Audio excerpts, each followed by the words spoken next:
Hey, ARESxGOD here, and it's time to talk about Mr. and Mrs. Smith here with this next mission for them to go after UNREPAIR with Undead Unluck. And this episode just makes me like their banter shenanigans more and more between Andy and Fuko, especially the first half leading up to the mission. And things also get a lot more serious with this new organization that we have here, the Negator Hunters, to say the least. But let's get into the episode and talk about it. Now, their next mission takes them to Rio de Janeiro, and it looks gorgeous. Like the backgrounds, the lighting, the colors in this episode looked so good, even when they were on the cruise ship. Amazing. But the episode starts with them in a clothes store messing around a bit, Andy trying new suits, and he looks damn good in a white suit, if I do say so myself, and Fuko being a bit flustered at all of the celebs and people that are there.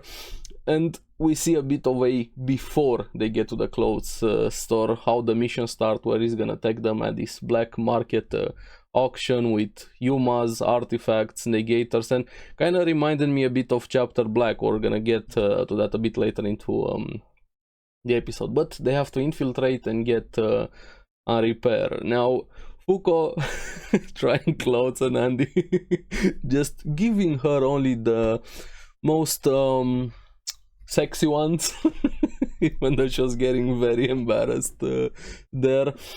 The moments between them are great, but also the serious moments in the episode. Fuko was probably the best part in this episode here.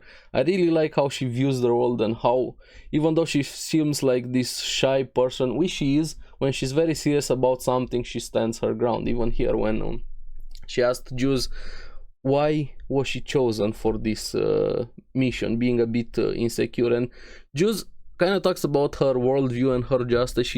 Everything she does and wants to do, Juice, is to protect the planets here, and she even ordered Shen and Void, and I like that we finally see Void without the armor suit. Looks like an absolute gigachad. I really like those type of characters, how he looked.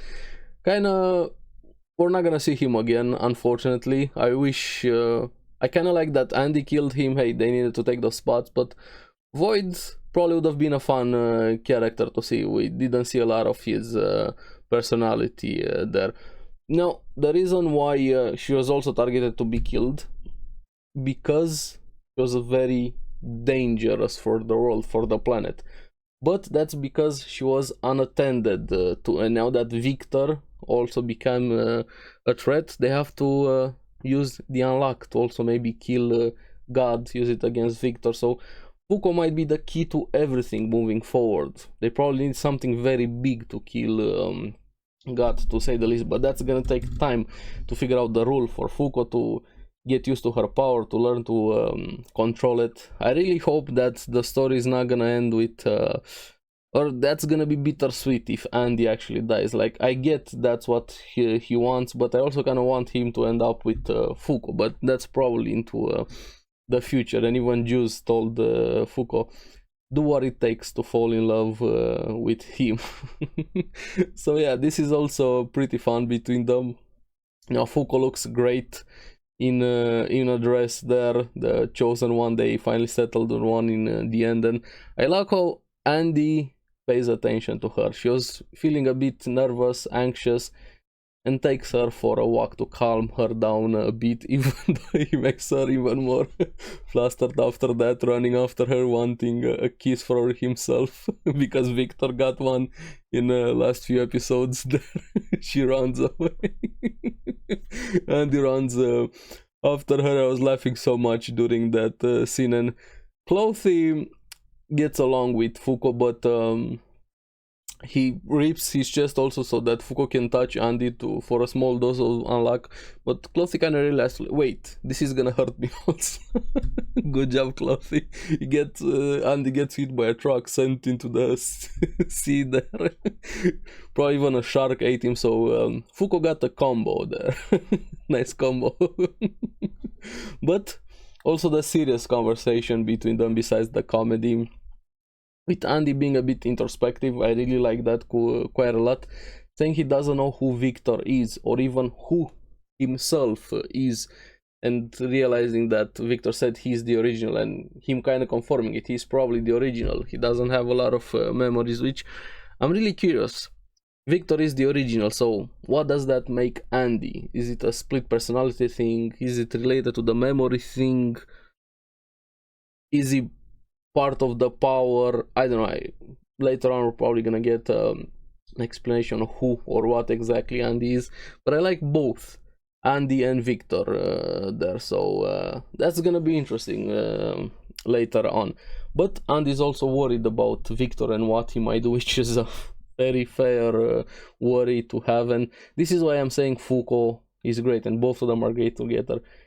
Her saying, I'll stop him with my luck no matter what happens, even though she's so insecure for what she cares, she's willing to do anything and everything there.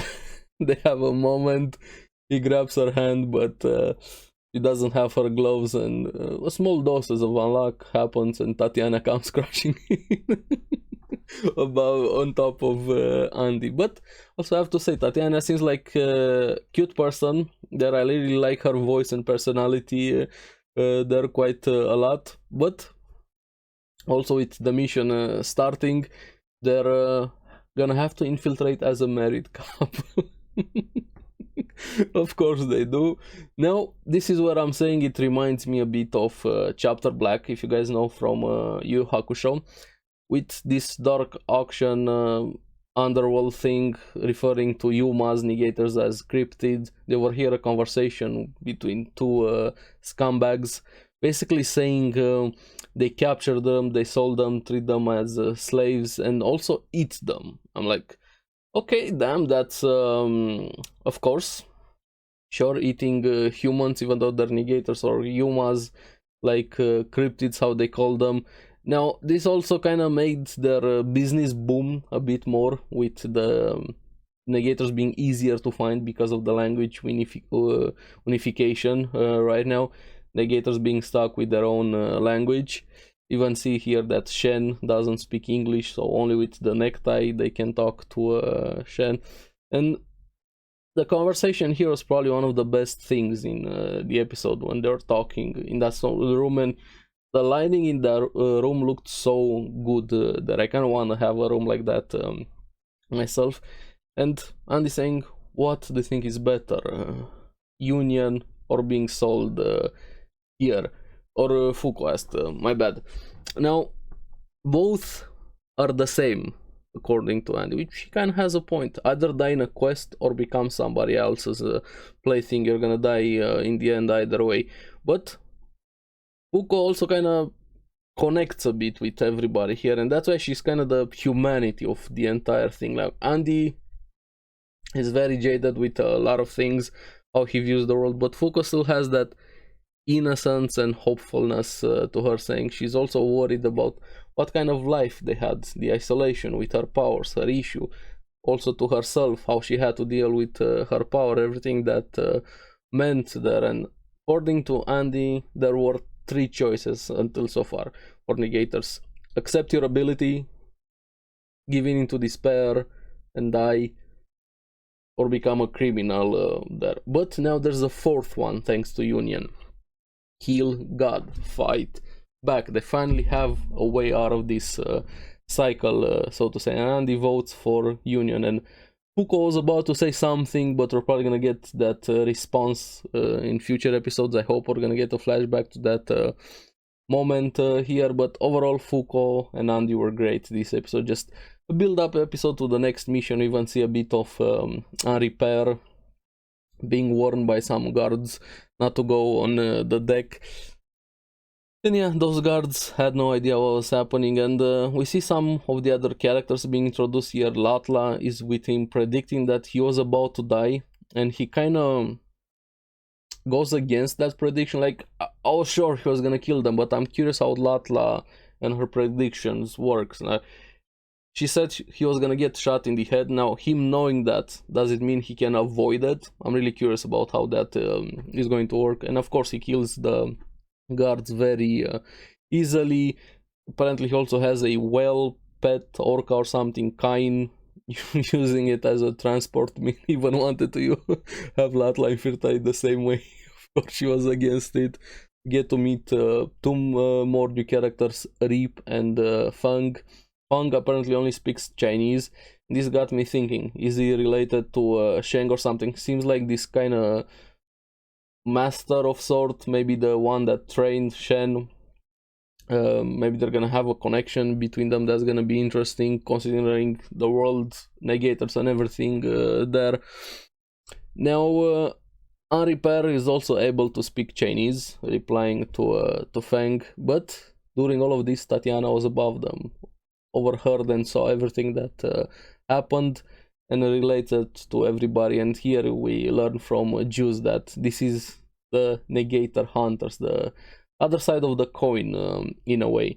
Now, Union wants to kill God, fight back, but the negator hunters want revenge against the world, and that's kind of wrong way of viewing it. Even Fuko said it, he doesn't like it, but I'm really curious. Hopefully, probably next few episodes we're gonna find out more about them, what exactly and how exactly they want to get this revenge into the world. What does it mean, and who is the one being sold here on the auction, because there's a negator or Yuma being sold. So that's gonna be interesting. I'm very excited about the new arc here. Andy and Fuko really found the episodes. The animation looks great, and I'm having a lot of fun with Undead Unluck. Just, I'm gonna say it every episode, more people need to watch this series. So let me know in the comments below what you guys thought about the episode. What did you think of all of the shenanigans and the new mission moving forward? And as always, thank you very much for watching. Remember to like and subscribe, helps me quite a lot,